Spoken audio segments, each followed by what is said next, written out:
So we have Boruto episode 182, and in this episode the anime is adapting the events of chapter 17. And in this episode we finally got to hear about the movements of the Kara organization and the way they are going to retrieve the vessel. So the episode starts out with Konohamaru Mugino investigating the airship that crashed that was carrying the vessel. And in this airship, Konohamaru, he extracts some of the data from the casket that was containing the vessel with basically a USB port from a ninja scroll. What I noticed about Boruto now, especially in the anime, the way the technology is advancing, the way it's changing, it's pretty interesting to see how shinobi are using things like scientific ninja tools, especially in their missions, as we saw with Konohamaru using a ninja scroll that works as a USB port to extract information on the vessel. So at this point, Konohamaru actually has information about the vessel since he did extract information from the casket that was holding the vessel. But at this point, Mugino does get stabbed by one of the puppets that was guarding the ship, and one of these puppets was actually one of the doctors that was working at Victor's lab. His face was actually on the puppet as he stabbed Mugino in the chest, and this puts Konohamaru and Mugino in a very bad situation as Mugino is very hurt, basically on death's door, with Konohamaru being surrounded by 10 other puppets that were supposed to be guarding the vessel. Anyways, we jump into a scene where we go back into the Hokage's office where we hear about Sasuke. He was trying to investigate the Kara organization and find their hideout, but frankly he just couldn't find them. He had no information, he couldn't find anything worth mentioning about finding the Kara organization. And as you know, back in episode 179,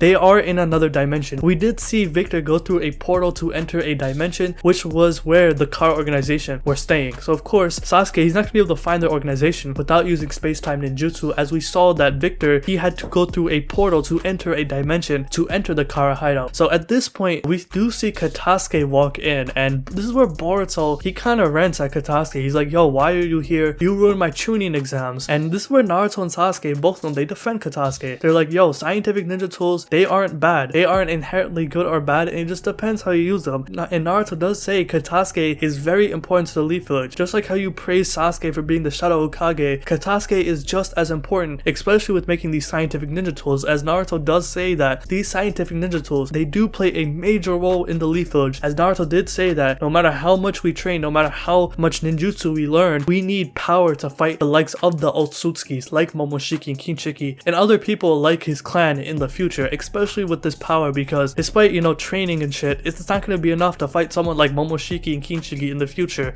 especially if Naruto and Sasuke are out of the picture.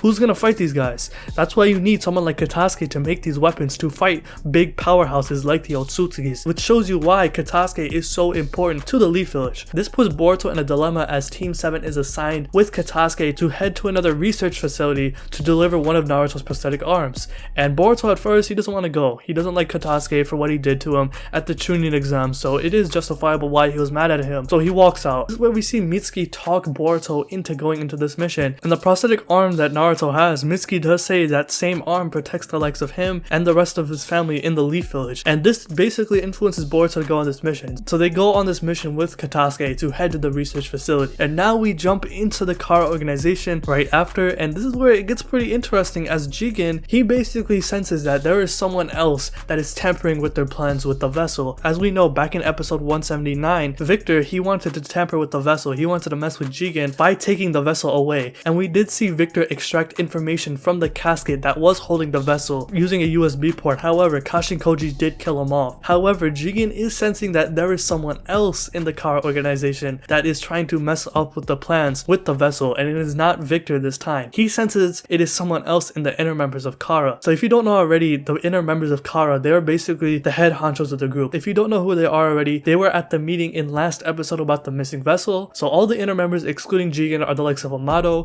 Kashin Koji, Code, Boro, Delta, and Victor. And we know that Victor, he was trying to mess up with their plans, but he was killed off by Kashin Koji. So among the rest of the 5 inner members of Kara, Jigen does sense that one of the inner members is tampering with their plan with the vessel, and he does sense that someone is messing up with their plan, as he says that he used a power called Karma to sense that the vessel was being shipped away to the wrong place. So he used this power called Karma, which I'm not going to say anything for the anime onlys, but all I'm going to say is that this Karma power is very, very powerful. It is insane. This Karma power, we're going to learn about this very soon in the anime, in the next couple of episodes as a matter of fact, but he used this Karma power to sense that the vessel is being put away by someone else. And he did say that Victor isn't the type of person to crash this ship. He does sense that someone else in the Kara organization, among the inner members of Kara, that they are tampering with their plan. So from this scene we jump jump back to Team 7 and Katasuke, where they're boarding a train to head to the research facility. And this is where we run into Ao. If you don't know already, back in episode 178, Ao was saved by Katasuke after surviving the 10 Tails Bijou Blast back in the 4th Great Ninja War. And this is where they have a pretty intimate conversation with each other between Ao and Team 7. So while Katasuke is fixing Ao's prosthetic arm,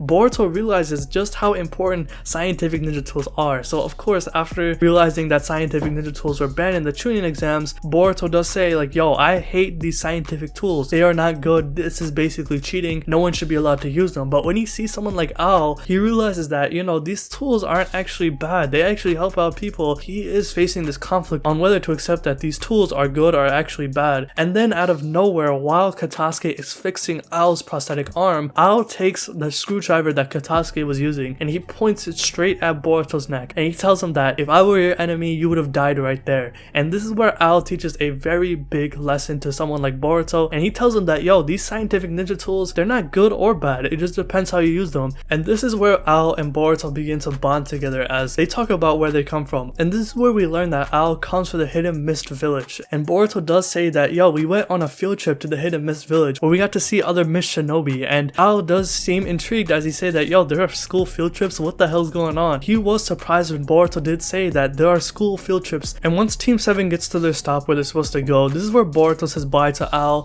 And toward the end of the episode, we see Kashin Koji sitting on the other side of the seat behind Ao, and we learn that Ao is an outer member of Kara. He is actually working for the Kara organization, which is going to be huge in the next couple of episodes as Ao just developed this bond with Boruto. And even Ao, like when you look at the way Kashin Koji tells him to retrieve the vessel, he doesn't want to do it. His face is like, damn, I gotta do this. At the end of the episode, he says that, yo, this is the first time I actually get to be a shinobi, the first time in about 16 years. And that is how the episode ends. And I just want to say that I am really impressed how the anime is adapting the manga, and I really like how the anime is expanding on the Kara organization, especially with the likes of Jigen and Amado and Kashin Koji. So it's great to see how the anime is expanding on these episodes and actually giving these characters depth, as in the manga these members, they don't really feel fleshed out. They don't feel like they actually have depth as they do in the anime. The anime is doing a great job of adapting the manga content and expanding on these characters. So I'm really enjoying that, and I'm loving how we get to see the members of Kara more, because if you look at Naruto and Naruto Shippuden, we didn't really get to see that much of the Akatsuki. The Akatsuki, you know, we did get to see some scenes, but the way the Kara organization is, as of right now, we don't really know what they're trying to do with this vessel. We don't really know what the vessel is, and we don't know why it is being used and why it is so important to the Kara organization. So I'm really liking how the anime is expanding on the manga content. So let me know what you think about this episode in the comment section below. Are you liking the Kara organization so far, and do you think the anime is adapting the manga content well? So let me know in the comments what you think. So if you like this video, hit that like button, subscribe, hit the bell as well, and have a good day.